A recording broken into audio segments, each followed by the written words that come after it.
Wrap your head around this. Wrap your head around this.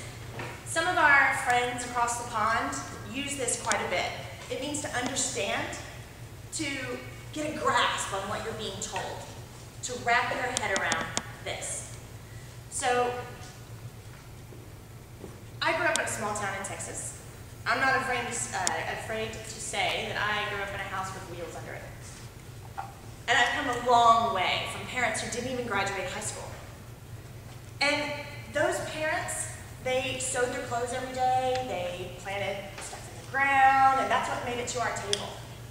And it was a big treat for us to go into the city and get McDonald's. It was a big treat for us to go to IHOP and have pancakes before Sunday school. I know you guys don't think that that's a big treat, but when you're kind of dirt poor, that's a big deal. You don't care that there's high fructose corn syrup that you're pouring over those beautiful pancakes. You don't care about xanthan gum and all these other things that I really honestly had to look up because it tastes great. And what the hell is in an Oreo? Because I look at those and I eat the whole box. Yep. I never saw the beauty in an heirloom tomato until I became a student at LifeWest. There is absolute beauty in what comes out of the ground. So my father came to spend 3 weeks with us at Christmas. I cleaned up his diet, helped him out, got him eating some really great stuff, got him off the Wonder Bread. He returned back to Oklahoma. He had a, was it 2-gallon, 5-gallon jug up in the cupboard of peanut oil. And he loves popcorn.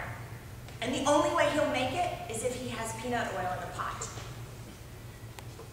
He spent 3 weeks with me cleaning up his diet, coconut oil, coconut palm sugar, getting him on some really beautiful foods, making him eat grainy bread that I pay $7 a loaf for.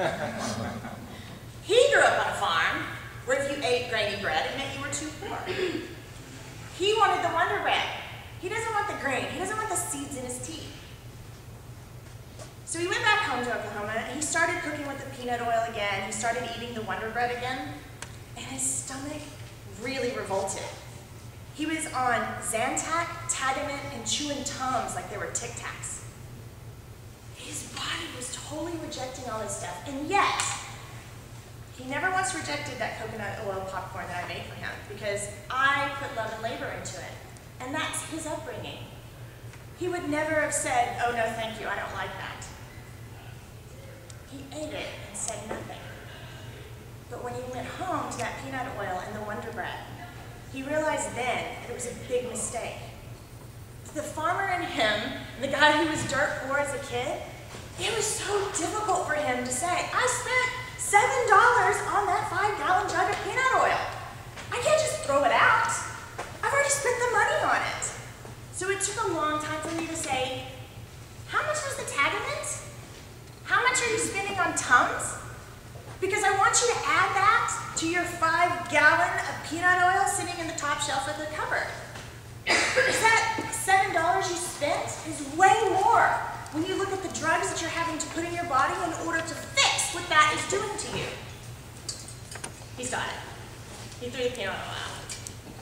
And I'm really excited. So wrap your head around his story. I've worked in an office where we saw 200 patients a day. I've worked in an office where we saw 20 patients a day. When you're going that fast, I can honestly say, you don't get everybody's story. They've nibbled the cake, they believe it, they drank the Kool-Aid with us, they're coming along, they understand chiropractic enough to get them through the door. But why are they still carrying the Advil in their handbag? You have to get to their why. You have to work around that. My dad can't throw out things because it's a waste of money. He now understands that it's a waste of money to purchase it in the first place. He didn't understand that before. So now I've cleaned up his why. And now he's cleaning up his brothers and sisters' why. He has 9 brothers and sisters still left. And he's helping spread that word to get the peanut oil out of their house. Wrap your head around this. When I was working in a PT hospital, yes, I am a mixed race. When I was working in a PT hospital before I came here, support group. There were women that had survived breast cancer, but had had sentinel nodes removed from their body, and it had created havoc. One arm was 3 to 6 times bigger than the other. These women had to have massages, not regular, nice, roofie, put your feet in the little thing massages. No, they had to have lymphedema massage. They had to learn to do their bandaging. And when their insurance stopped paying, they stopped coming. They would have to go long spans of time before they would come back to our hospital to learn it all over again. And it was my job to teach these women how to take care of themselves outside of the insurance program. How to get them help. Get involved with other women in the neighborhood. Share the ideas, what works. I had a semi-pro bowler, came in, her right arm was literally 6 times bigger than her left. Her doctor told her that she was no longer allowed to go back to bowling because the bowling ball was too heavy and it created too much stress on her arm. She pushed, and then she said, you know what? This is my doctor. This is what he's told me to do. And when she sat in that support group with me that night, I said to her, I was like, is that really what you want to do? Is that really who you are? I mean, she made it to 60 without ever getting married, so I'm assuming no man had ever told her what to do. Otherwise, she would be like, this is crazy. But she believed him. She believed him that she had to stop doing this. So I asked her today, do you really want to stop bowling? I mean, you're a semi-professional bowler. No, I want to. And I said, how can I empower you? What can I give you to keep going? So we sat down and we made a plan. Yeah, she had to wear double sleeves, compression garments. She had to do the massage 2 or 3 times a day if she was going to go bowling. But that wasn't taken away from her.